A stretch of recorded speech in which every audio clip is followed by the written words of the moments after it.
আমাকে শক্ত করে ধর মোরে, ধর মোরে, আমাকে শক্ত করে ধর মোরে, ধর মোরে। ধর্ম যদি করতে হয়, আচ্ছা আমি সেখান থেকে আবার ছুটে চলে যাই, কারণ আমার সময় ওই যে ঘড়ি চলছে। হ্যাঁ, বেশি রাত্রি করা যাবে না। মহাপ্রভু আমার এই মাধবেন্দ্রপুরী কি করলেন, এই প্রখর রৌদ্রে ওই ছাওয়াটা চলে এসে ওই হোগলা দিয়ে ছাওয়া, তো এখন ভীষণ গরম লাগে। আর যারা উত্তরপ্রদেশে গরমের সময় গেছেন তারা জানেন, উত্তরপ্রদেশে যেমন ঠান্ডা পড়ে তেমনি চূড়ান্ত গরম পড়ে। গরমের সময় কিন্তু বৃন্দাবনে ওই 84 ক্রোশ ভ্রমণ হয় না, এত গরম পড়ে। সেই গরমে মাধবেন্দ্রপুরীকে আমার গোপাল বলছে, মাধব দেখ না বাবা, এই গরমে আমার খুব কষ্ট হয়। তখন তো আর এসি ছিল না, না না ছিল না, এসি ছিল না। মাধব একটা কাজ করবি, পুরীধামে যা, পুরীধামে যা, ওখান থেকে মলয় চন্দন নিয়ে আয়। আমার সারা শরীরে যদি মলয় চন্দন দিতে পারিস, আমি তো ঠান্ডা হব রে, আমার বড় কষ্ট হয়, গায়ের জ্বালাটা কমবে, শীতল হবে। যখন মাধবেন্দ্রকে বলছেন তখন তার বয়স 69 ছুঁই। আচ্ছা, তখন কিন্তু এই টিকিট কাটলাম আর চলে গেলাম ছিল না। যেতে গেলে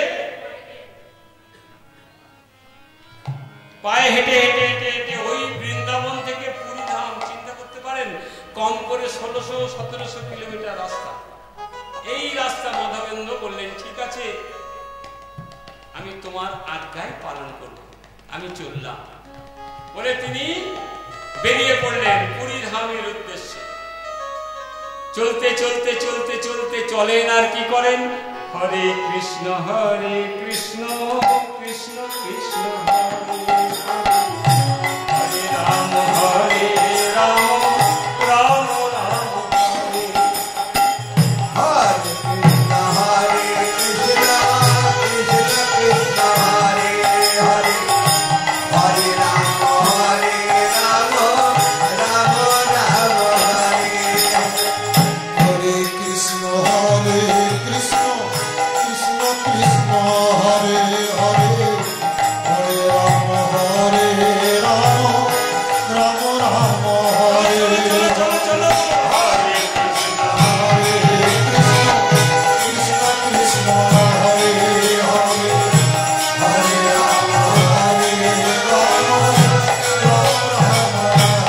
রাধা রানী কি, রাধা রানী কি, রাধা রানী কি।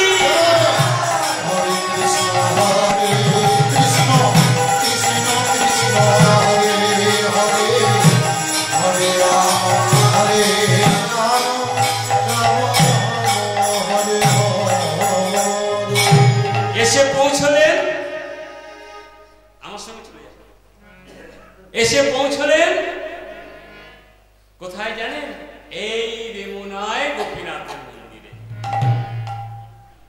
রেমুনায় যখন গোপীনাথ মন্দিরে এসেছে, এসে দেখছেন তখন হরে কৃষ্ণ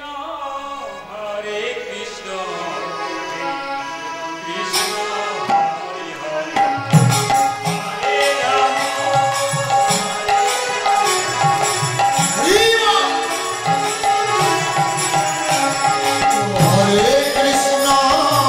হরে কৃষ্ণ কৃষ্ণ কৃষ্ণ হরে হরে। আর কি হচ্ছে গো, হরে রাম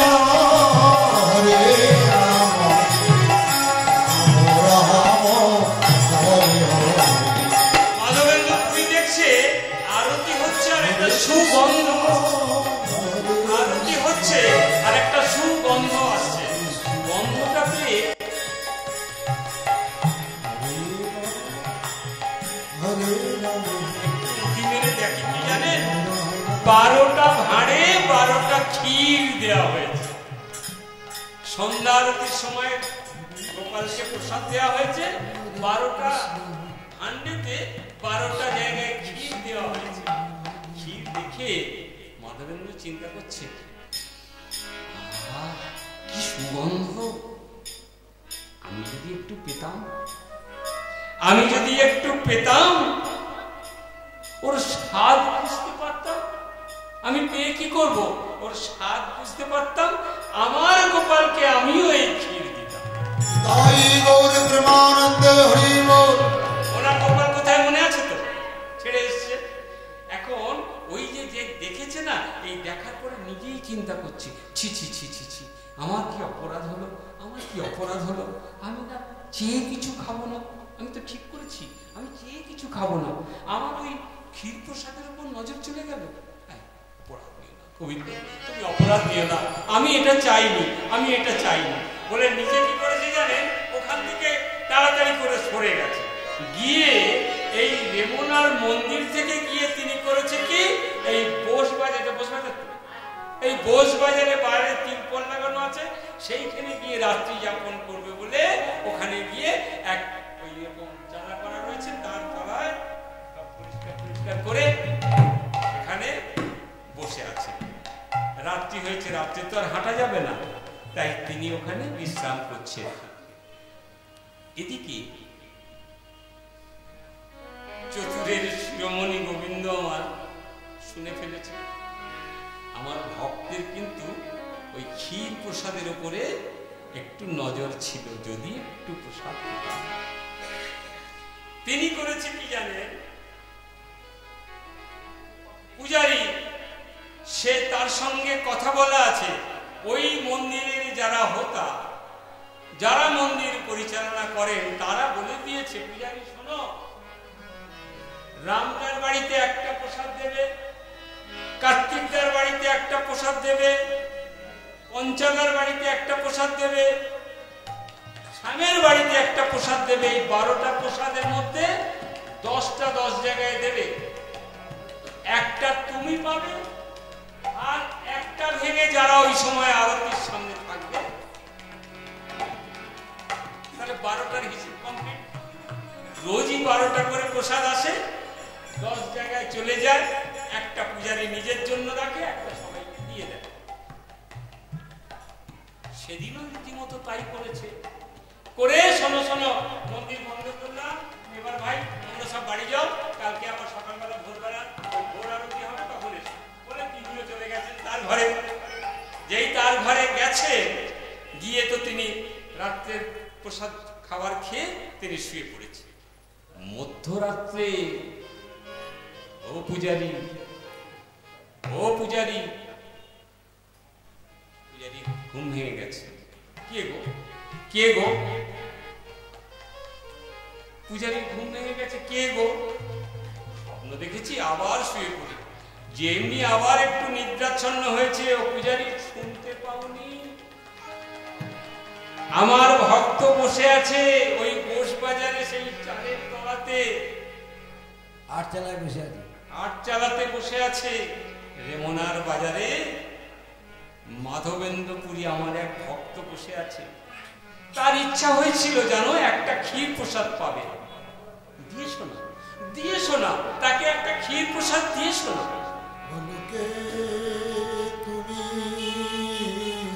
পূজারী ভাবছে এটা কি হয়? গিরিধারী, তুমি কি জানো না 12টা প্রসাদ তো হয়, তো সব তো সবাইকে দিয়ে দিয়েছি, তুমি যে বলছো ওই সন্ন্যাসীকে প্রসাদ দিতে আমি দেব কোথা থেকে? আছে পূজারী,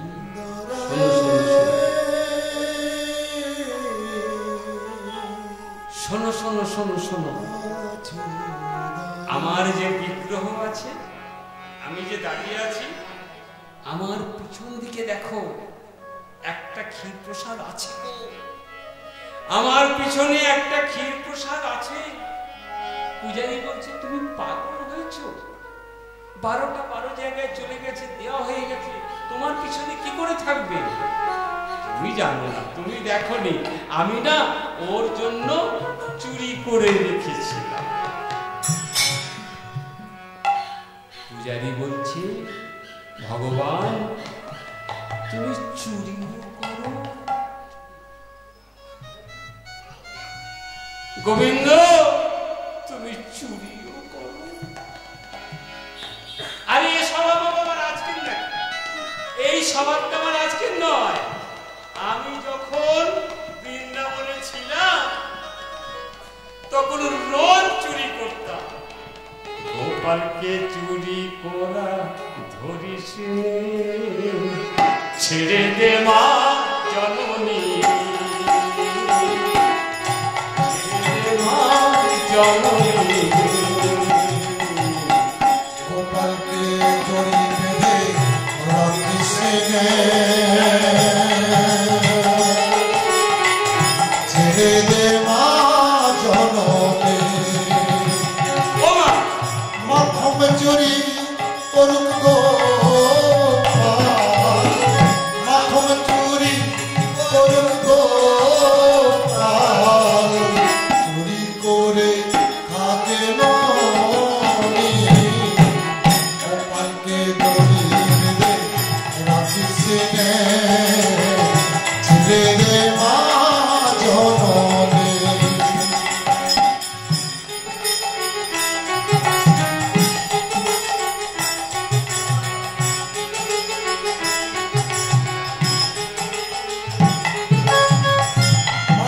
চুরি করুক মা বলছে এই তোরা বলবি না, তোরা সব সময় আমার ছেলের নামে বদনাম দিস, এরকম ভাবে বলবি না। চুরি করুক আমার চুরি করুক আমার গোপাল। কি করেছে? চুরি করে কি করেছে? আরো খেয়েছে তোদের ননি।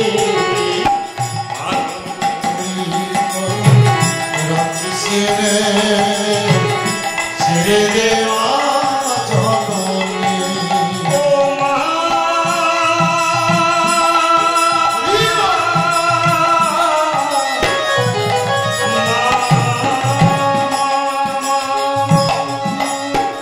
ছেড়ে দে মা জননী।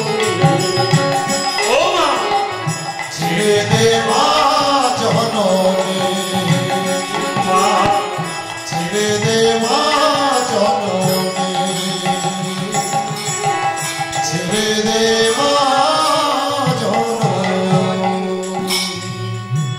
তাহলে আজকের স্বভাব নয়, আমার বহুদিনের স্বভাব চুরি করা। যা যা যা যা গিয়ে তাড়াতাড়ি করে দে। পূজারি তাড়াতাড়ি করে ঘুমের চোখে চকপক করে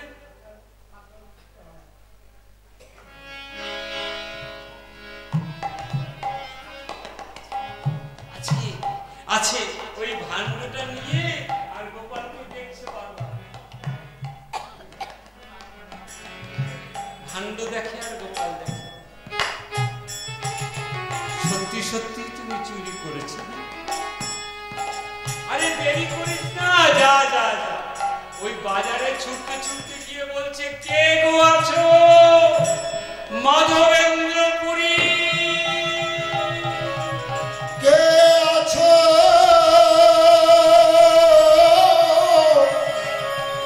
মাধবেন্দ্রপুরী। যার লাগি আমার গোপাল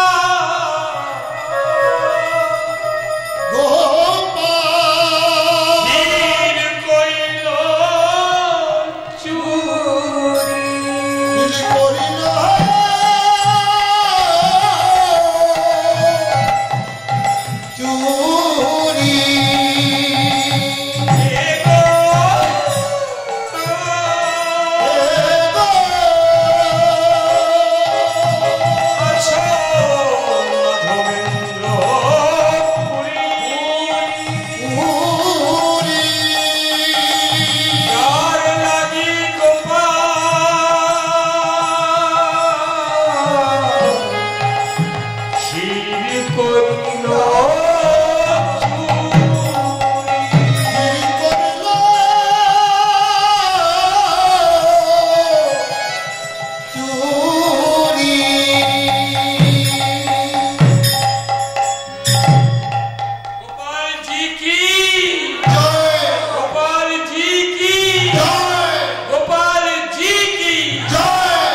মাধবেন্দ্রপুরী বলছে আমি তো আমি আমি আমি আমি তো বলিনি, আমার মনে হয়েছিল।